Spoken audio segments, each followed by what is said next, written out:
Centrist politics করার জন্য বাংলাদেশে একটা পলিটিক্যাল পার্টি দরকার ছিল। আমার মনে হয় সেখানে এনসিপি একটা জায়গা করে নিতে পারছে।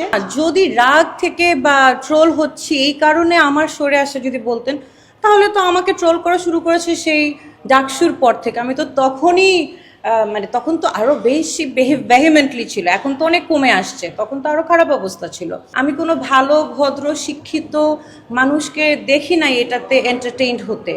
এবং আমার এক্সপিরিয়েন্স, আপনারা সোশ্যাল মিডিয়াতে যতই নেগেটিভিটি আমি দেখি না কেন, ইন পার্সন আমার সোফার আমার এক্সপিরিয়েন্স ছিল যে মানুষ আমাকে যথেষ্ট ভালোভাবে নেয়।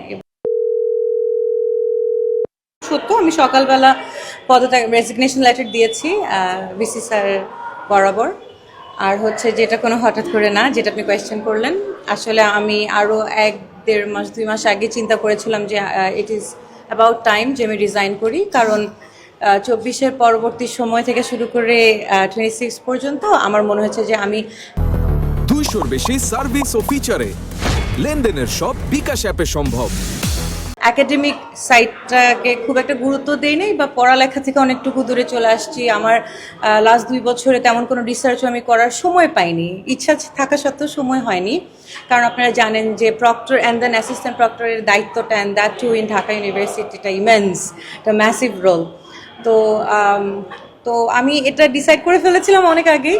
কিন্তু যেহেতু প্রক্টর স্যার ছিলেন এতদিন এবং আমি ওনার সাথেই শুরু করেছিলাম, ওনার আন্ডারে উনি যতদিন আছেন ততদিন ওনাকে সম্মান দেখে আমার আসলে মনে হচ্ছে যে না, স্যার যতদিন আছেন ততদিন আমি থাকবো, স্যার রিজাইন করলে আমি রিজাইন করে দিব।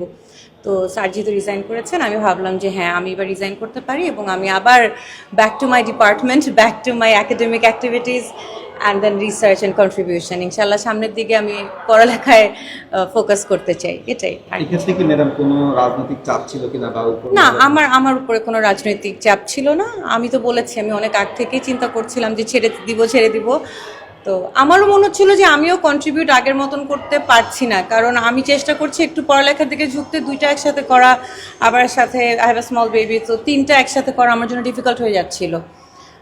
তো এর জন্য আমার মনে হচ্ছে যে আমি আবার আমার ডিপার্টমেন্ট এবং আমার পড়ালেখা, রিসার্চ এসবে ব্যাক করি। তাই যদি জানতে চাই যে আসলে পরবর্তী পরিকল্পনা কি আছে? পরবর্তী পরিকল্পনা তো আমি জানি না।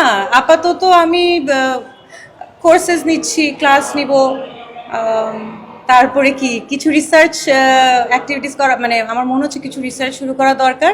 আমার 24-25 সালে যে কয়েকটা পাবলিকেশন আছে, আসলে পাবলিকেশনগুলোর কাজ আমরা আগে করি, পাবলিশ হতে হতে 6 মাস থেকে 1-1.5 বছর লেগে যায় যদি ভালো জার্নালে করতে চাই। তার মানে মাঝের এই 2টা বছর আমি কিচ্ছু করি নাই, মানে আমার সামনের বছরগুলোতে পাবলিকেশন আসবে কিনা আমি খুব টেনশনে আছি। তো এদিকে ফোকাস করব। আর পরবর্তীতে আমি তো হায়ার স্টাডিজের জন্য যেতে চাই। তো আপনারা দোয়া করেন যেন তার মানে কি আপনি দেশের বাইরে যাবেন? না, funding is a crucial issue এখানে। হ্যাঁ, তো আমি এখনো তো মাত্র একটা প্রশাসনিক রোল থেকে রিজাইন করলাম, আবার পড়ালেখা শুরু করব, নিজেকে প্রিপেয়ার করব, তারপরে যে যদি হায়ার স্টাডিজ হয়, ফান্ডিং হয়, তাহলে যাব, না হলে এখানে কন্টিনিউ করব। আপনি তো সরকারি প্রক্টরের দায়িত্ব ছিলেন, অভিজ্ঞতাটা কেমন ছিল?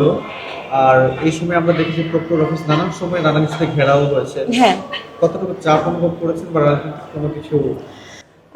বিষয়টা হচ্ছে যে আমি এর আগে কখনো কোনো প্রশাসনিক রোলে ছিলাম না, সো আমার জন্য এটাই প্রথম, অ্যান্ড আশা করি এটাই শেষ। সামনে থাকবো কিনা তাও জানি না, আমার ইচ্ছা নাই। তো আমার কাছে মনে হচ্ছে যে অ্যাসিস্ট্যান্ট প্রক্টরের রোলটা অনেক ধৈর্যের একটা রোল। হ্যাঁ, কারণ আমাদেরকে ডাইরেক্টলি স্টুডেন্টদের সাথে ডিল করতে হয় এবং ওরা অনেক অ্যাজিটেটেড হয়ে গেলেও আমরা চাইলেও অ্যাজিটেটেড হতে পারি না। আমরা একই সাথে শিক্ষক প্লাস একটা প্রশাসনিক রোলে আছি। তো ওরা অনেক সময় হয়তো ঘেরাও করেছে, আপনারা যেটা দেখেছেন, অনেক রাগারাগি করেছে, অনেক হিটেড কনভারসেশনস হয়েছে, কিন্তু আমরা আমাদের জায়গা থেকে একই সাথে যেহেতু শিক্ষক এবং অ্যাসিস্ট্যান্ট প্রক্টর, আমরা কিন্তু we had to keep our cool. আমার অভিজ্ঞতাটা হচ্ছে যে একটা মিক্সড ফিলিং আর কি, যে আমার কাছে মনে হচ্ছে যে এই ধরনের অভিজ্ঞতা মেবি অন্য কোনো সময় প্রক্টরদের অভিজ্ঞতা থেকে আমাদের জুলাই পরবর্তী প্রক্টরদের অভিজ্ঞতা আসলে অনেক ডিফারেন্ট।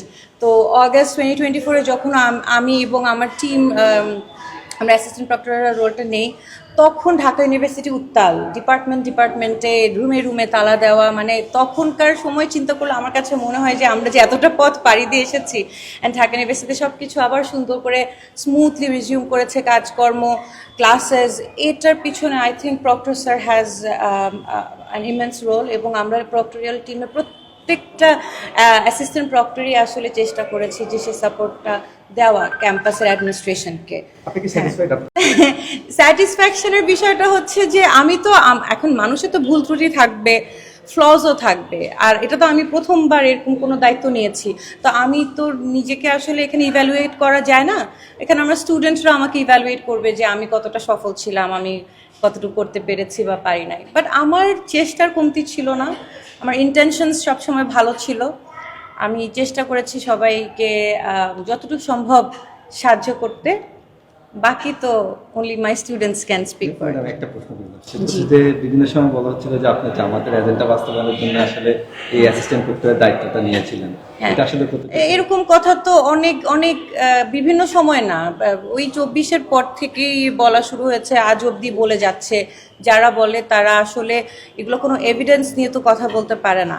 আচ্ছা, তারপরেও আপনি দেখবেন যে আমি এখন আপনাদেরকে বিবৃতি দিচ্ছি, তারপরও দেখবেন কালকে পরশু ফটোকার্ড আসবে যে আমি রাজনৈতিক কারণে পদত্যাগ করছি। সো এগুলো আসলে বেসলেস, উইদাউট এভিডেন্স আসলে এরকম কথা বলতেই থাকবে। আমি তো জানি আমি প্রক্টর হিসাবে কি করেছি কি করি নাই, এবং আমার মনে হয় ঢাকা ইউনিভার্সিটির ছাত্রছাত্রীদের মধ্যেও যদি যাদের সাথে আমার ইন্টারাকশন 1-to-1 হয়েছে, হ্যাঁ, সবার কথা বলবো না, অনেকে দূর থেকেই আমাকে হেট করে, সেটা আলাদা বিষয়, কিন্তু যাদের সাথে আমার ইন্টারাকশন 1-to-1 হয়েছে, যারা আমার কাছে কোনো কেস নিয়ে আসছে বা কোনো অসুবিধা নিয়ে আসছে, আমার মনে হয় না তারা কখনো বলতে পারবে যে আমি কোনো একটা পার্টিকুলার গোষ্ঠী বা কোনো একটা পার্টিকুলার সংগঠন বা পলিটিক্যাল পার্টির এজেন্টটা আমার মধ্যে কোনো রিফ্লেকশন ওরা দেখেছে, এটা আমি কনফিডেন্টলি বলতে পারবো।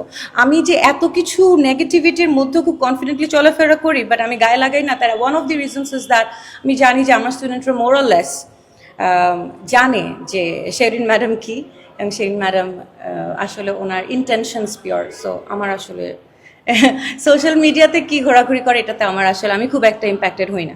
আপনি বলছিলেন যে ভবিষ্যতের ভাবনা ভাবা জ্ঞানীর কাজ, তাই না? আমি খুব একটা জ্ঞানী এখনো হই নাই, বিকজ আমি এখনো ভবিষ্যতের ভাবনা ভাবি না। I live for the day. এনসিপিকে আমার পছন্দ, ইন দ্য সেন্স ইটস কি বলবো, it's a blooming political party. আমাদের সেন্ট্রিস্ট পলিটিক্স করার জন্য বাংলাদেশে একটা পলিটিক্যাল পার্টি দরকার ছিল। আমার মনে হয় সেখানে এনসিপি একটা জায়গা করে নিতে পারছে, সামনের দিকে আরও ভালো হয়তো করবে ইনশাল্লাহ। যদি আমি মনে করি যে হ্যাঁ সে সেন্ট্রিস্ট পলিটিক্স ধরে রাখতে পেরেছে এবং সামনে আমার কোনো রোল আছে, সুযোগ আছে, তাহলে দেখা যাবে, বাট সেটা is in distant future and not any time soon. আমি এর আগেও আরেকটা ইন্টারভিউতে বলেছিলাম যে আমি রাজনীতিতে আসতে চাই না, তো আমি এখনো সেটাই মেনটেন করছি, আমি আসতে চাই না। না না, যদি রাগ থেকে বা ট্রোল হচ্ছে এই কারণে আমার সরে আসা যদি বলতেন, তাহলে তো আমাকে ট্রোল করা শুরু করেছে সেই ডাকসুর পর থেকে। আমি তো তখনই মানে তখন তো আরও বেশি ভেহিমেন্টলি ছিল, এখন তো অনেক কমে আসছে, তখন তো আরও খারাপ অবস্থা ছিল। এবং বিভিন্ন বড় দল, পার্টিকুলারলি বড় দলের সাংবাদিক আমার এআই কন্টেন্ট বের করেছে, হ্যাঁ, তখন রাগ দেখালে তো তখনই দেখানোর দরকার ছিল, তখন তো দেখায়নি। আসলে এসবে তো ভিত্তিহীন, আর আমি মনে করি it is a part of cancel culture. হ্যাঁ, তো আমাকে কি বলবো, আমাকে ক্যান্সেল আউট করার জন্য বা আমাকে ডিলেজিটিমাইজ করার জন্য বা আমি কি বলছি বা আমার স্ট্যান্স কি, এগুলাকে যেন ডিলেজিটিমাইজ করা যায়, গুরুত্বহীন করা যায়, তার জন্য আমার আরেকটা সাইড, মানে আমার ভিজুয়ালি আমাকে কতটা ক্যান্সেল আউট করা যায় সেটার জন্য এটা একটা প্রোপাগান্ডা। সো এগুলো তো যারা করে তাদের এথিক্যাল মোরাল স্ট্যান্ডার্ডস আমি মনে করি নিচে, তারা করতে পারে, তারা করতে থাকুক। হ্যাঁ, এবং আমি খেয়াল করেছি যে যারা এসব করে তাদের ফলোয়ার বেস বা এগুলো যে কন্টেন্টগুলো রিসিভিং এন্ডে যারা, তারাও ওই ক্যাটাগরির। আমি কোনো ভালো ভদ্র শিক্ষিত মানুষকে দেখি নাই এটাতে এন্টারটেইনড হতে।